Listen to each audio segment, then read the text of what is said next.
Harassment तो नहीं हो रहा आप लोगों का? हो रहा है?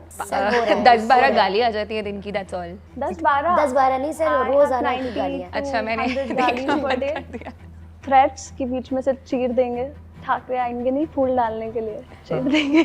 And all of a sudden, all of us have become anti-nationals. गालियाँ मम्मी को पड़ रही हैं, मुझे पड़ रही हैं। मम्मी को क्यों बुला रहे हो यार? मुझे तो 24 घंटे के लिए बंद करना पड़ा था कमेंट सेक्शन से। And most काफी of these negative. accounts are fake. हाँ, Yeah. सारे People are they're alleging that they've received my leaks in their DMs and they're making videos about it. Normal picture of me sitting here, they'll pixelated इतना blur कर देंगे और वो बोल रहे हैं ये देखो इसके leaks आए हैं, ये तो exclusive content बनाती है Instagram पे. Instagram has its own guidelines. We are not above that. हाँ, एक दो मैंने देखे जो बोल रहे हैं कि ये तो आतंकवादी जैसा दिखता है। आतंकवादी जैसा दिखता है। वो आतंकवादी दिखता कैसे है? आई डोंट नो सर, मैंने पढ़ा तो मेरे को भी लगा कि ऐसे कि कैसे बोल रहे हैं। Why were you guys protesting? Like what was the actual reason? Because अगर हर कोई अपने इशू के लिए अलग अलग आवाज़ उठाएगा या फिर मैं सिर्फ तब आवाज़ उठाऊंगी जब मुझे कुछ फ़र्क पड़ रहा है, तो मेरी पार नहीं है बिल्कुल भी, मुझे कोई नहीं सुनेगा अकेले. Which is why it's very important for people in general to stand against something that is going on wrong, so that all of us are just raising our voices collectively. Sir मेरा graduation final हुआ है और मेरी जो sister है वो हमेशा NEET की तैयारी कर रही थी। इस साल भी ऐसा हुआ कि लीक हुआ तो इस प्रोटेस्ट में इसलिए हमने ये हिस्सा लिया। हम लोग अगर सर आवाज़ नहीं उठाएंगे ना तो ये जो गवर्नमेंट है ये बहुत बुरी तरीके से आपको नहीं, हम लोग सब लोग फेस कर रहे हैं सर। और उत्तर प्रदेश में लिटरली इतनी बुरी तरीके से एजुकेशन सिस्टम हो चुका है सर कि वहाँ सिर्फ मंदिर मस्जिद के ऊपर ही मुद्दे हो रहे हैं। वहाँ जो मुद्दे होने चाहिए एजुकेशन को लेकर के, आप क्या कर रहे हो, आप कैसे लोगों से बिहेव कर रहे हो, वो सारी चीज़ें हट चुकी हैं सर। वहाँ पर इतने बुरे हालात हैं। तो जस्ट रीज़न ही साहब है कि मैं इस प्रोटेस्ट में शामिल हुई और मैं 16 जुलाई से थी और उन लोगों ने मुझे 20 जुलाई को बुरी तरीके से लाठीचार्ज किया। लिटरली सर नहीं देख रहे थे कि कहाँ लग रही थी, अंदर तक उन्होंने इंजर्ड किया। सर मुझे 7 लाठियाँ यहाँ मारी हैं। मैं बोल भी रही थी आप पीछे बैक पे मार लो, वो सुन ही नहीं रहे थे। उन्होंने कहा आप लोग सब देशद्रोही हो। पुलिस वाले कह रहे थे? यस सर, उन लोगों ने मुझे 6 घंटे अपने वैनिटी वैन पे डाला हमारे साथ। बहुत बच्चे ऐसे थे जिनके यहाँ पर जो कील वाले डंडे थे लिटरली सर मारा है, इतने ज़्यादा इंजर्ड हो गए थे। और जब मुझे पड़ी ना उस दिन मतलब 20 तारीख को, तो आधे घंटे में मेरे वो इंसिडेंट के आधे घंटे में मेरे घर पे पता चल गया था कि इसको पड़ी, सिर्फ मेरे को छोड़ के। कि मेरे को कुछ दिखा नहीं, क्योंकि जैमस लगे थे, वीडियोस हमारे पास तो कुछ थे नहीं थे। और मतलब लिटरली मेरे सामने जो ऑफिसर्स थे सबने गालियां दे के चार्ज किया। मतलब जितने भी ऑफिसर्स थे आरएएफ थे, yes, मेरे को खुद को कितनी गद्दी गालियां दी है और मोदी जी बोलते कि मेरे को गाली दी है। और जो ऑफिसर्स थे ना, मेरे को एक तरीके से ऐसा दिख रहा था कि ये जितने भी ऑफिसर्स है ये सारे फेवरेबल है भारतीय जनता पार्टी के, क्योंकि उसके सिवा ये इतना बड़ा कदम नहीं उठा पाते।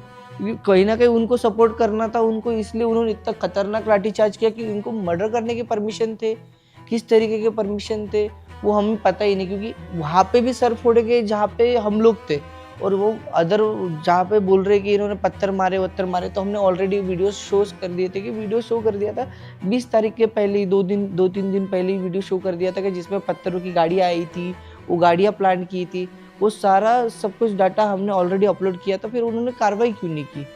और ये सब चीज़ें कैसा है ना कि मुझे जिसने मारा ना, जो ऑफिसर्स थे ना, उनके पास तो नेम टैग्स थे ही नहीं, तो उतार देते हैं। वो सब नहीं उतारे, उन्होंने कहा दिल्ली पुलिस के भी यूनिफॉर्म पे नेम टैग्स नहीं थी, और उन्होंने पूरा रुमाल से फेस अपना कवर कर लिया था, रुमाल से, मास्क से। और जो कुछ सिविल ड्रेसेस में जो ऑफिसर बोल रहे थे, ऑफिसर तो थे नहीं, वो चप्पल पे आए थे। और उसके बाद उन्होंने दिल्ली पुलिस का हेलमेट पहन लिया था और सबको मार रहे, मुंह पे मार रहे थे, जितना भी सर के ऊपर का पोर्शन है वहीं मार रहे थे। प्लेट गन मुझे पार्क के पास में लगी थी, अपने आंखों से खुद देखी थी मैं फायर करते हुए। हाँ, फायर करते हुए, और जैसे मुड़ी ऐसे करके और पीछे से मार दिया सीधे। और कहाँ लगा एग्जैक्टली? कान पे? एग्जैक्टली कान में लगा और कान कट के ऐसे लटक गया था, तो ब्लीडिंग बहुत ज्यादा होने लगी। तो फिर और हॉस्पिटल में आपने दिखाया? हाँ, और हॉस्पिटल में उन्होंने बोला पैलेट गन या क्या बोला? पैलेट गन ही बोला उसने, गन शूट किया गया ही है ये। अच्छा। लिखा गया है। और वहाँ मुझे जल्दी फल्दी 2 घंटे सर्जरी में लगी, 3 डॉक्टर मिलके किए। सर्जरी करने के बाद में मुझे तुरंत हॉस्पिटल से डिस्चार्ज कर दिया गया 15 मिनट में, जबकि मुझे पूरे रेस्ट की ज़रूरत थी। है ना आपका? सर मुझे ज़्यादा कुछ लगी नहीं थी, पैर में लगी थी और 500 जगह लगी थी, बट लाठी थी, सिर्फ लाठी से लगी। सर जैसे मैं आपको पूरा दिन उस दिन का बताऊं कि हम जैसे पहुंचे भी वहाँ पे, तो वहाँ पे उन्होंने बहुत ही नैरो पासेज बना रखा था वहाँ पर। वो फिर लेटर ऑन दैट डे वहाँ पे फिर जब वो लाठी चार्ज कर रहे थे, वहाँ पे इतना भगदड़ की सिचुएशन बन रही थी कि हाँ लोग एक दूसरे के ऊपर चढ़कर भी जा रहे, क्योंकि हाँ वो पुलिस जिस तरीके से कर रही थी लोग भी डर गए थे।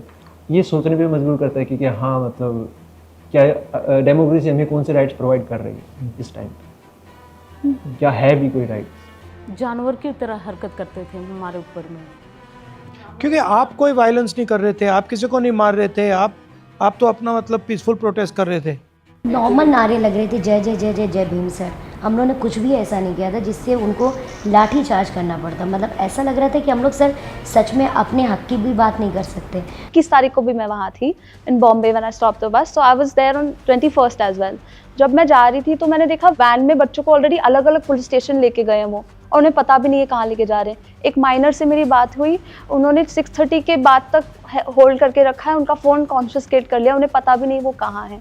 और ये सारी चीज़ें मतलब ठीक है आप अपनी ड्यूटी कर रहे हो, आपको लग रहा है आप प्रिवेंटेटिव डिटेंशन कर रहे हो। प्रिवेंटेटिव तब होगा कि आपको लगता है कोई थ्रेट है, लेकिन इन बच्चों के हाथ में संविधान है भारत का और फ्लैग है इंडिया का, तो ये आपको किस तरीके से थ्रेट लग रहे हैं। वो इंकलाब जिंदाबाद के नारे लगा रहे हैं। पुलिस जो है अपने आप को कानून समझ रही है, बट वो कानून नहीं है, वो कानून के रखवाले हैं। ये सब जब हुआ 20th को, सबसे पहले तो मैंने देखा कि इनको क्या हक बनता है कि ये हमारे साथ ऐसा कर सकते हैं। So I ChatGPT the hell out of our rights. So I looked it up and I was like क्या एंड उसके बाद मैंने देखा ब्रो ये तो बहुत घोर वायलेशन कर रहे हैं।